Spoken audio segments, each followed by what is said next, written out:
Hi friends, David here from Above AVL, and in this video we want to talk about solving unexpected problems in live sound.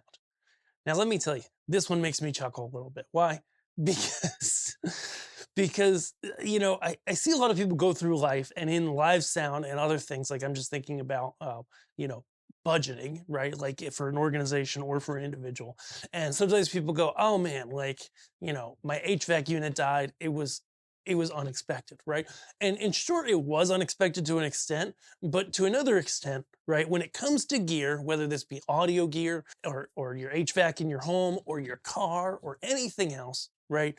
This stuff doesn't last forever. And sometimes things are going to break down, they're going to stop working, and they might even need replaced.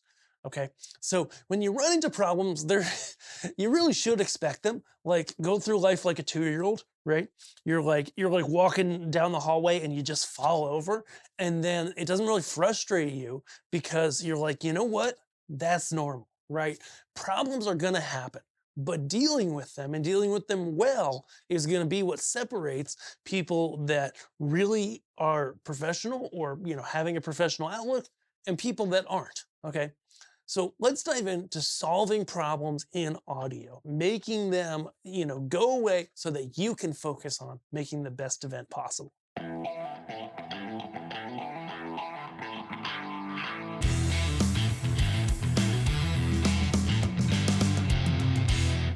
So when it comes down to it, there's one tool that if I had to recommend an inexpensive, easy tool that's going to help you solve problems in audio, it's going to be one of these.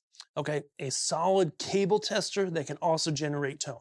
This one I've had for years. The battery door's broken on it, all kinds of good stuff. But this is the Behringer CT100. We don't even sell it. Get it on Amazon, wherever. But what I love about this cheap little tester, and yes, you can go get something like what we can talk later about the Whirlwind Q box or the Senect, I believe it's called, which is made by a company over in Europe. But at a base level, this guy is going to save you more times than you can count. Let's talk about it. So something's not, say either something's not coming into your console, you've got somebody, they're talking into the mic, unlike at this moment, say they're talking, and then all of a sudden it either drops out completely, there's no audio, or it's intermittent, right? It's coming, and sometimes then it's gone, it's there, and it's gone, and you're like, okay, I've got to solve this problem. How do I find where the problem is? The wrong answer that a lot of people take is to go, okay, it's definitely that guy's guitar. It's definitely the mic. It's definitely that chord. So the biggest mistake that we see people make in troubleshooting, as easy as it is to do, is to hop somewhere in the middle of the signal chain and go ahead and start troubleshooting there. Okay, you want to start from a completely linear perspective.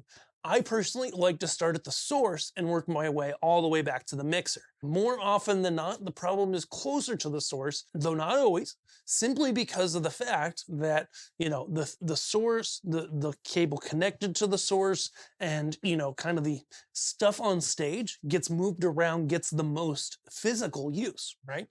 Which means it could be more likely to break from usage. But it could be something anywhere in the signal chain. So first thing to do is go ahead and pop that mic off. Okay, if you're having it, pop your mic, pop your DI off, etc. Okay, go ahead, mute your channel in your audio console. And that's where something like this Behringer CT100 is going to help you so much. Okay, because it has a test tone functionality where you can actually set the level. You get 3 different levels. If you're just, you've got the channel muted, you're pretty sure it's patched, right? And then you can crank that thing all the way up, plug it in, and then what you're gonna see in your console when you plug it in is that thing just slamming your meters, right? Boom, there it did it. Now I'll go ahead and turn it off. Now it's off. Now I did it, now it's off, right? If you don't see that, then okay, we've got a problem, right?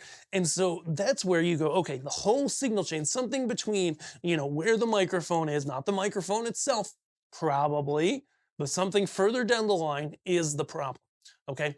Now I say not the microphone probably because In any situation where you have a problem where audio is either intermittent or it's not getting into your console, there could be two things wrong.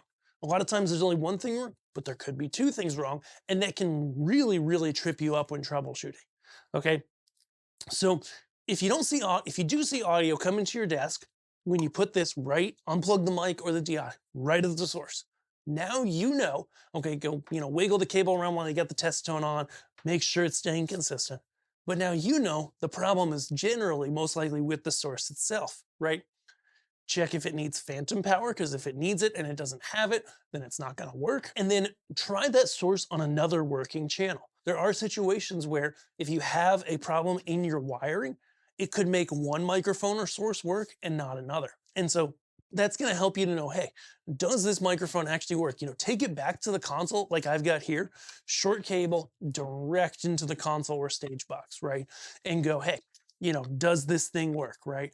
And then that'll help you know if the issue, looks to be the microphone or if it's downline, right? If the microphone generally works on another channel, then the issue probably is not the microphone or source, DI box, guitar pedal board, etc. Next thing to do, okay, if you do that, you slam some signal down the line and you're not getting it at the console.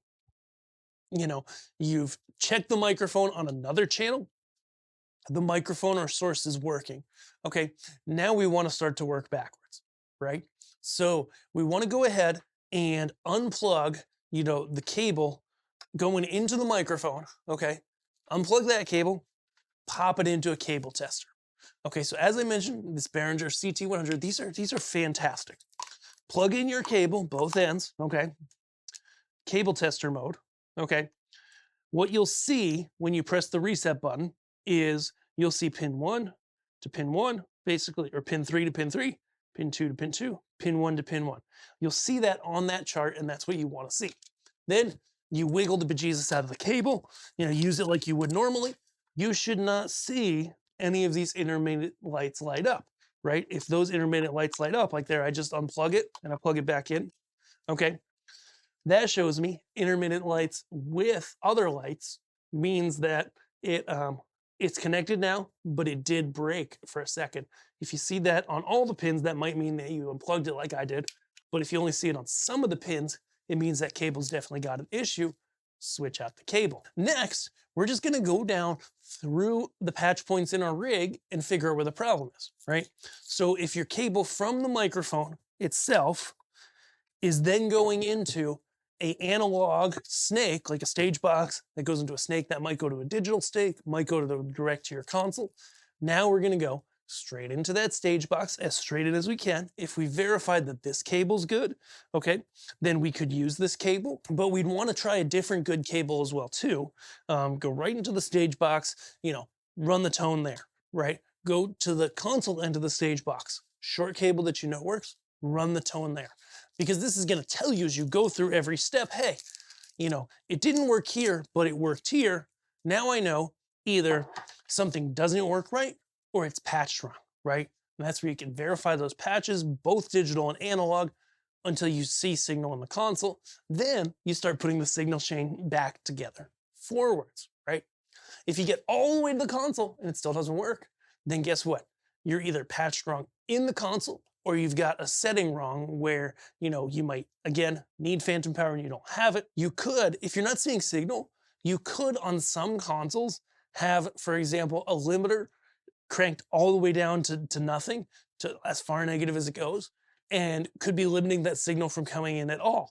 Usually you see some kind of indication, but it can be hard to see, and that's something I've definitely seen trip people up before. If you're verifying your patch, you still don't have anything, taking that channel, especially in a digital console, and wiping it out, starting completely fresh with, just a blank channel, turn up the gain, see what you got. At the end of the day, most of the problems that you're gonna run into in live sound that are unexpected are either gonna be instrument related, they're gonna be cable related, or they're gonna be patching or configuration related, okay? And working through the signal chain methodically from start to end is gonna help you do that, right?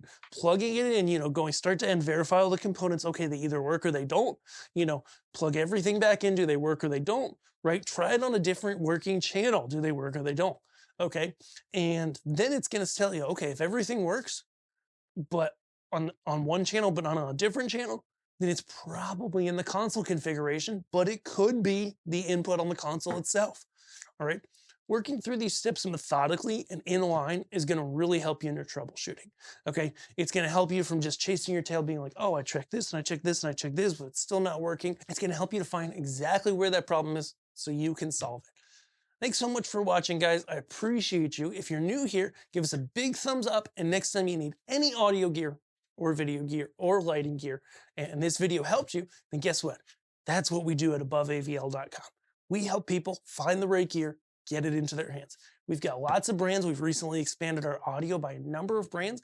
And if you write into us at gear@aboveavl.com, there's a lot of brands we can get, even if they're not on our website. We'd love to help you quote out that personalized price and get it into your hands. If that sounds good, then head over. We'd love to help you on your next project. Thanks so much for watching. We'll see you in the next video. Bye.